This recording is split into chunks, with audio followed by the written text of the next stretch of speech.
Bonjour et bienvenue dans Histoires qui font mouche, le podcast qui vous amène dans un voyage à travers le monde à la découverte d'histoires inspirantes et captivantes. Je suis votre hôte, Nathalie Delon, et je suis ravie de vous accueillir dans ce voyage où nous explorerons les récits de personnes extraordinaires que j'ai eu le privilège de rencontrer lors de mes voyages et de ma vie d'expatrié. Au fil des années, j'ai eu la chance de croiser le chemin des individus dont les histoires ont le pouvoir de toucher nos cœurs, de nous inspirer et de nous transformer.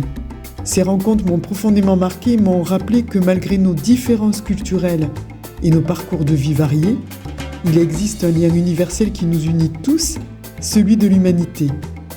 N'oubliez pas de liker, partager et diffuser ces récits tels des lucioles dans la nuit et surtout, n'hésitez pas à partager vos commentaires et réactions. Vos retours sont essentiels pour enrichir et ouvrir de nouvelles perspectives. Attachez vos ceintures et embarquez avec moi pour explorer ces histoires qui font mouche.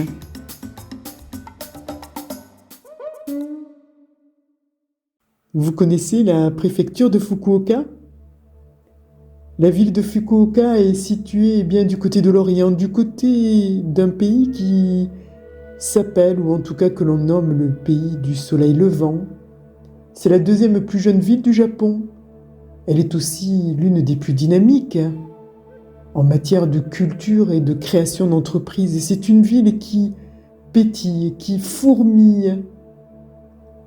On aime se perdre dans le pittoresque de Hakata, l'ancien quartier marchand et culturel. Il est truffé de curiosités en tout genre. Et puis, on s'abreuve à grandes gorgées de la tranquillité qui plane du côté du quartier de Tenjin, qui est devenu le repère trendy. C'est un quartier où il y a beaucoup d'effervescence. C'est un quartier avec beaucoup de modernité, qui a mordu sur la mer pour s'installer. On profite de sa plage, de ses musées et des départs pour les îles qui parsèment la baie. Fukuoka rayonne. Et quand le crépuscule saisit doucement le quartier de Tenjin, la magie se produit.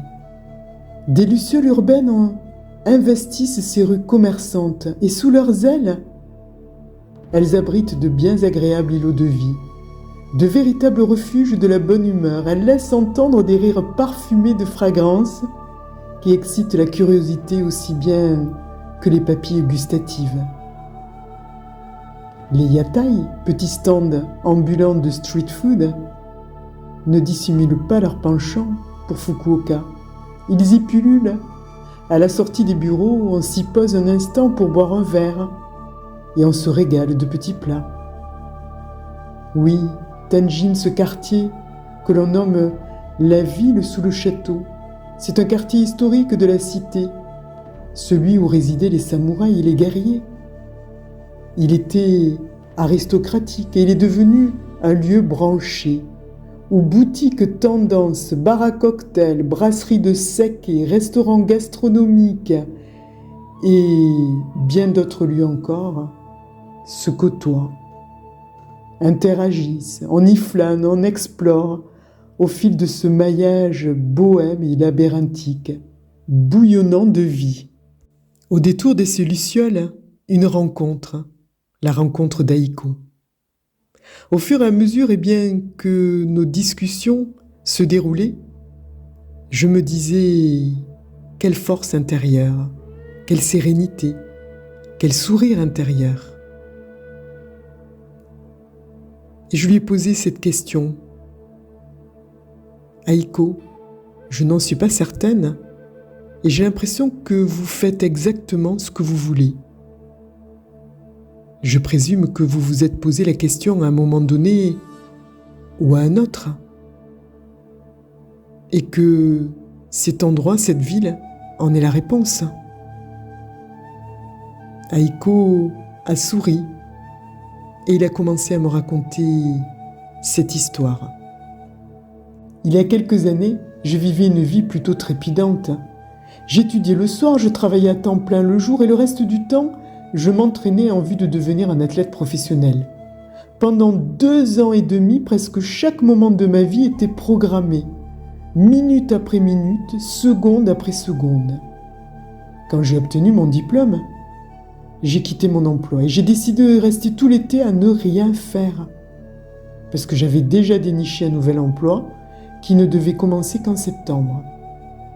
Alors j'ai contacté un de mes amis et nous avons décidé de partir pour le Costa Rica et fêter nos diplômes respectifs. Nous avons passé des semaines à voyager à travers le pays, à arpenter la forêt tropicale, à admirer la vie sauvage et à nous immerger dans une nouvelle culture. Un jour, nous étions assis sur un tronc d'arbre. Nous étions en train de manger des mangues fraîches, de les savourer, de les déguster. Et nous contemplions les vagues. Ces vagues qui venaient mourir sur cette merveilleuse plage. Nous avions passé l'après-midi à faire du surf sur une mer à 27 degrés. Nous étions en train de nous relaxer en regardant le ciel passer du bleu au rose et puis au orange et enfin au rouge à mesure que le soleil se couchait. C'était spectaculaire. Et je me souviens qu'en admirant ce magnifique paysage, j'ai réalisé que pendant que je planifiais chaque seconde, chaque minute, chaque heure de ma vie, durant les 2 dernières années et demie, cette scène s'était répétée chaque jour. Le paradis n'était qu'à quelques heures d'avion et à quelques routes boueuses et j'ignorais qu'il existait. Et j'ai compris que non seulement cette scène s'était répétée chaque jour durant les 2 dernières années et demie où j'étais si occupé, et que le soleil s'était couché ici et que les vagues s'étaient brisées sur cette plage depuis des millions, voire des milliards d'années.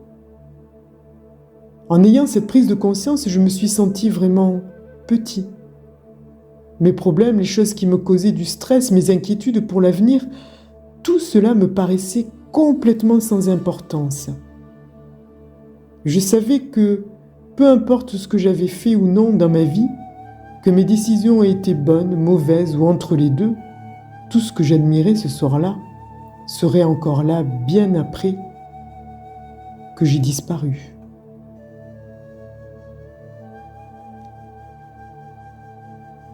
Je restais alors assis devant l'incroyable beauté et la majestuosité de la nature, en réalisant que ma vie n'était qu'une portion infiniment petite de quelque chose de beaucoup plus grand. Et c'est à ce moment-là que j'ai été comme foudroyé par la pensée. Mais alors, pourquoi suis-je ici, si toutes les choses que je croyais importantes ne l'étaient finalement pas? Quel était le sens de la vie? Pour quelle raison est-ce que j'existais? Pourquoi étais-je ici?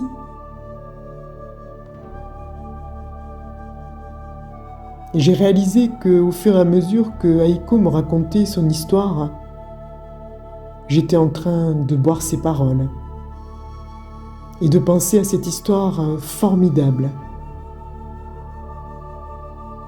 Et il a terminé par cette phrase: « La vie est une histoire formidable. Seulement les gens ne réalisent pas qu'ils en sont les auteurs et qu'ils peuvent l'écrire comme ils la veulent. » Et vous? Écrivez-vous votre histoire comme vous la voulez, comme vous le souhaitez. Et peut-être pouvez-vous vous poser ces questions. Pourquoi suis-je ici? Si toutes les choses que je crois importantes ne l'étaient finalement pas. Quel est le sens de la vie? Pour quelle raison est-ce que j'existe?